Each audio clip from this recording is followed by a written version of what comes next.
اعوذ باللہ من الشیطان الرجیم بسم اللہ الرحمن الرحیم۔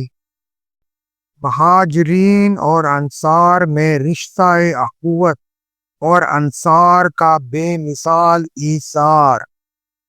مکہ کے غریب الوطن جنہیں اسلامی اصطلاح میں مہاجرین کہا جاتا ہے، بالکل بے سر و سامان مدینہ میں آئے تھے، اگرچہ ان میں بغیر صاحب حیثیت بھی تھے، لیکن ایسی حالت میں وطن چھوڑا تھا کہ کوئی شے مکہ سے لا نہ سکے تھے۔ اس لیے حضرت صلی اللہ علیہ وسلم نے ان کا سہارا قائم کرنے اور ان کی اجنبیت دور کرنے کے لیے ان میں اور انصار میں رشتہ اخوت قائم کر دیا، یعنی ایک ایک مہاجر کو ایک ایک انصاری کا بھائی بنا دیا۔ یہ اخوت حقیقی اخوت سے بڑھ گئی۔ اس موقع پر انصار نے جس فیاضی اور جس ایثار و قربانی کا ثبوت دیا، تاریخ اس کی مثال پیش نہیں کر سکتی۔ انہوں نے اپنے مہاجر بھائیوں کی حیثیت محض مہمان کی نہ رہنے دی، بلکہ ان کو مال و دولت، زمین جائیداد، کھیتی باڑی، اپنی ساری کائنات میں برابر کا شریک و سہیم بنا لیا۔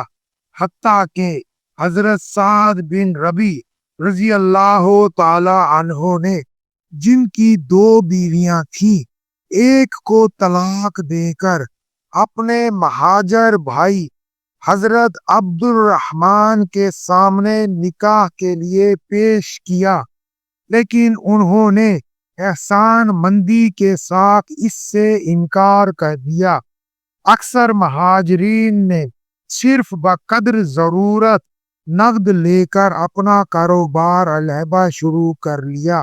یہ رشتہ اتنا قوی تھا کہ جب تک آیت میراث نازل نہ ہوئی، اس وقت تک متوفی انصار کی وراثت مہاجرین کو ملتی تھی۔ جب مہاجرین کی حالت سنبھلتی گئی تو مہاجرین انصار کی امانت انہیں واپس کرتے گئے۔ یہود مدینہ سے معاہدہ۔ یہود اپنے تمول اور ثروت کی وجہ سے مدینہ میں بڑے صاحب اقتدار تھے اور مدتوں سے انصار رضی اللہ عنہ کو دباتے چلے آ رہے تھے۔ گو اب ان کا پہلا سا اقتدار باقی نہ رہ گیا تھا، تاہم انصار کے مقابلہ میں ان کی امتیازی شان قائم تھی۔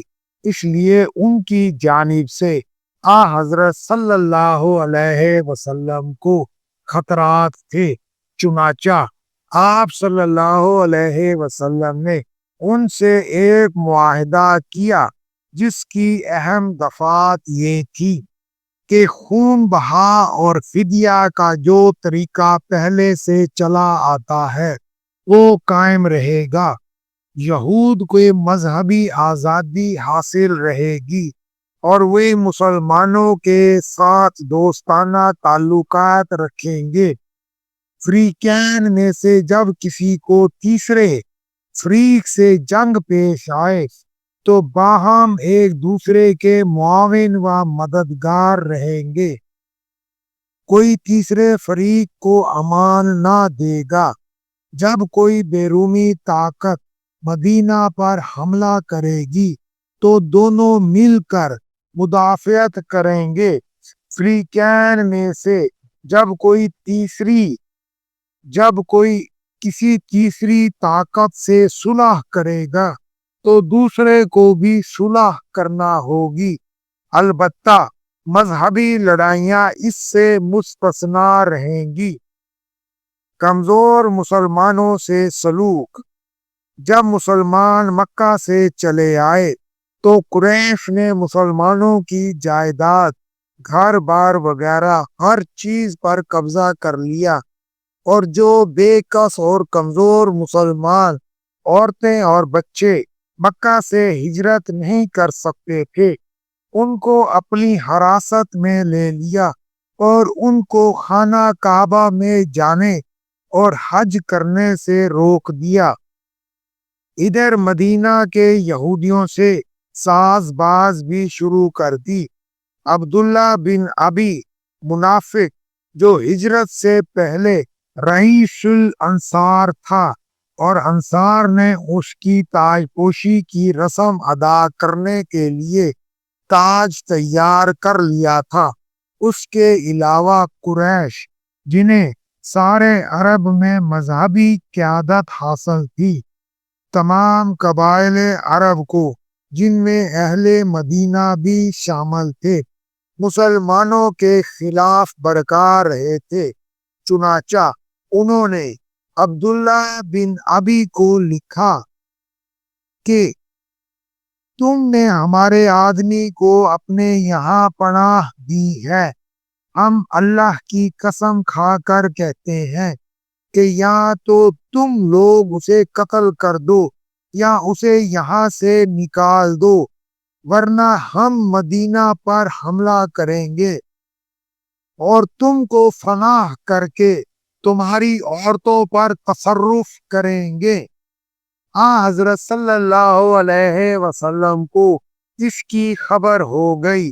آپ صلی اللہ علیہ وسلم نے عبداللہ کو سمجھایا کہ کیا اپنے بیٹے اور بھائیوں سے لڑو گے؟ اکثر اہل مدینہ مسلمان ہو چکے تھے، اس لیے عبداللہ قریش کے حکم کی تعمیل نہ کر سکا۔ انصار کی حمایت اسلام پر قریش کا جوش غضب برابر بڑھتا جا رہا تھا۔ اتفاق سے اسی زمانہ میں اوس کے رئیس اعظم حضرت سعد رضی اللہ عنہ بن معاذ انصاری عمرہ کے لیے مکہ گئے ہوئے تھے اور اپنے پرانے رفیق امیہ بن خلف کے مہمان ہوئے۔ قریش کے بعض افراد نے ان سے کہا کہ تم لوگوں نے بے دینوں کو پناہ دی ہے، اگر تم امیہ کے ساتھ نہ ہوتے تو یہاں سے بچ کر نہیں جا سکتے تھے۔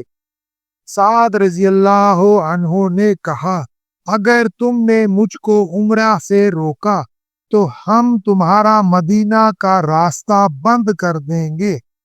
قریش نے نہ صرف مدینہ پر حملہ کی دھمکی دی بلکہ حملہ کی تیاریاں شروع کر دی، اور یہ خطرہ اس قدر بڑھ گیا کہ صحابہ رضی اللہ عنہ راتوں کو ہتھیار لگا کر سوتے تھے کہ اللہ جانے کس وقت حملہ ہو جائے۔ راتوں کو پہرے دیتے اور معمولی سا کھٹکا بھی ہوتا تو دیکھ بھال کے لیے نکل پڑتے۔ مقابلے میں عزم کی منزل ظاہر ہے مظلومی میں صبر کا دور گزر چکا تھا اور اب مقابلے میں عزم کی منزل پیش آ گئی تھی، نیز دفاع کی اجازت بھی مل گئی۔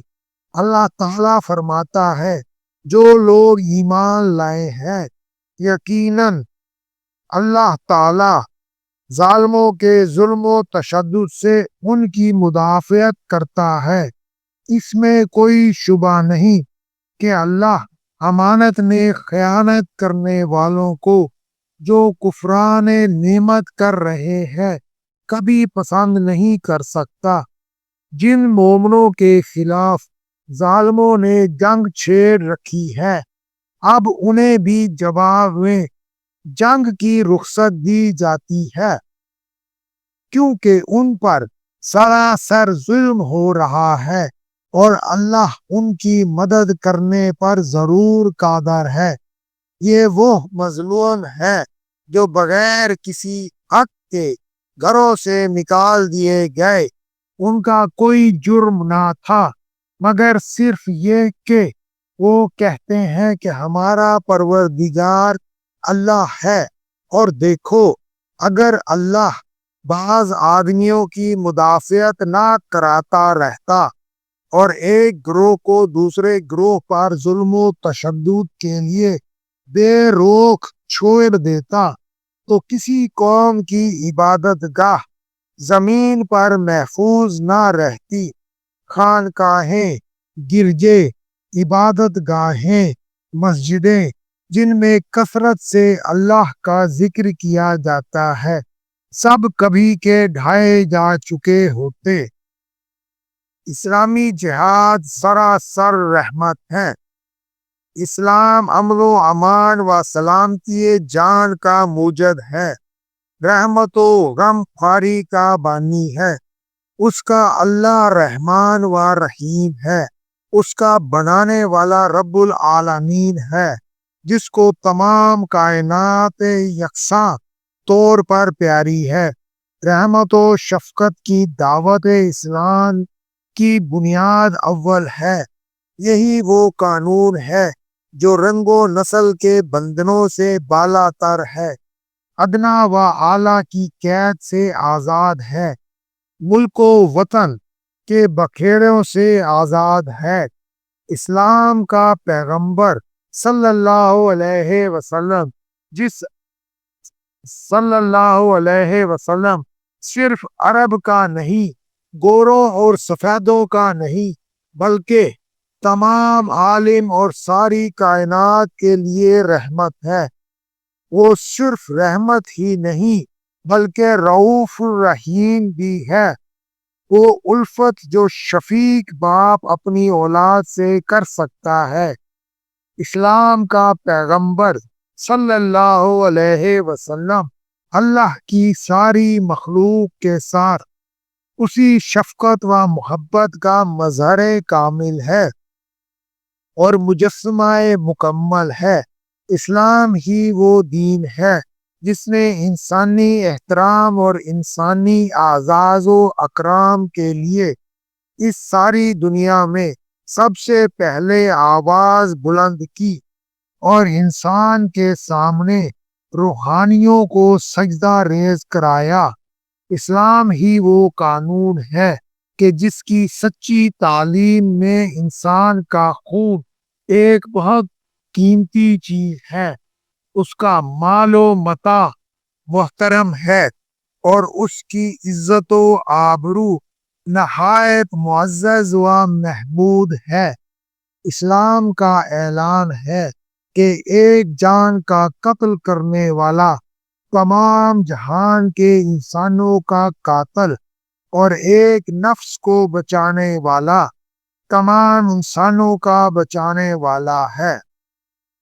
اضطراری اور مجبوری کی حالت میں اگر جنگ کرنا پڑے تو یاد رکھو جو تم سے لڑتے ہیں ان سے لڑو، دشمن کے کسی بچے کو ہاتھ نہ لگاؤ، کسی کمزور اور بوڑھے پر ہاتھ نہ اٹھاؤ، کسی عورت کے خون سے ہاتھ نہ رنگو، کسی گوشہ نشین اور راہ گیر پر تیغ و تیر نہ آزماؤ، یہاں تک کہ دشمن کے مرغزاروں، کھیتوں اور درختوں کو بھی نقصان نہ پہنچاؤ۔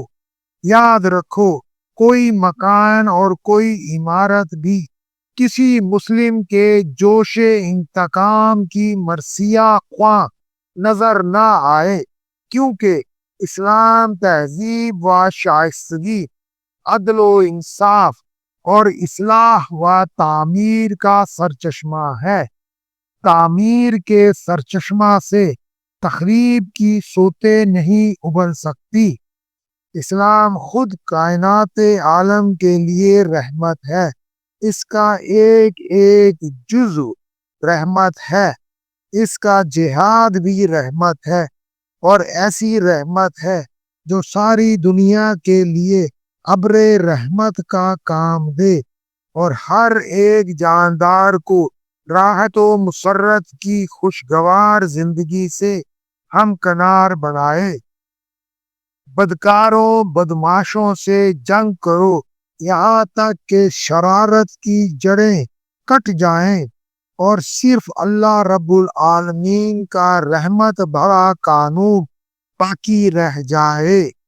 اصطلاح اسلامی میں اسی چیز کا نام جہاد ہے کہ اپنی قومی مفاد کے تحفظ و بقا اور امن پسند رعایا کی جان و مال اور عزت کے بچانے میں فوج محمدی صلی اللہ علیہ وسلم، جس کا ہر سپاہی مسلمان ہے، اپنی جانیں پیش کرے۔ تحویل قبلہ ہر گروہ، ہر قوم اور ہر مذہب کے لیے ایک خاص امتیازی شعار ہوتا ہے جس کے بغیر اس قوم کی مستقل ہستی قائم نہیں ہو سکتی۔ اسلام نے یہ شعار قبلہ نماز قرار دیا، اور اس شعار کا دائرہ اس قدر وسیع کیا گیا کہ اس قبلہ کی طرف رخ کرنا ہی اسلام میں داخل ہونا اور کفر و ظلمت کے دائرہ سے باہر آنا ہے۔ اللہ کے رسول حضرت محمد صلی اللہ علیہ وسلم کے مدینہ منورہ تشریف لانے پر نماز میں قبلہ بیت المقدس کر دیا گیا تھا، اس لیے تمام مسلمان اسی جانب منہ کر کے نماز پڑھتے اور اسی رخ پر مساجد تعمیر کرتے تھے، مگر حضرت رسول کریم صلی اللہ علیہ وسلم کی دلی خواہش یہی تھی کہ آپ صلی اللہ علیہ وسلم کا قبلہ وہی ملت ابراہیمی کا قبلہ یعنی بیت اللہ قرار پائے، اور اس انتظار میں بار بار آسمان کی جانب دیکھتے تھے کہ کب تحویل کعبہ کا حکم نازل ہو۔ چنانچہ نصف شعبان میں قبلہ بدل دیا گیا اور آپ صلی اللہ علیہ وسلم کعبہ کی طرف منہ کر کے نماز پڑھنے لگے۔ قبلہ کی تبدیلی بھی دراصل مسلمانوں کے لیے بڑی آزمائش تھی کہ کون تابع داری پر قائم رہتا ہے اور کون دین سے پھر جاتا ہے۔ تحویل قبلہ کے متعلق قرآن عزیز میں یہ آیت نازل ہوئی، بس اپنا منہ مسجد حرام کی طرف پھیر لیجئے اور تم لوگ جہاں کہیں موجود ہو اپنا منہ اسی کی طرف پھیر لو۔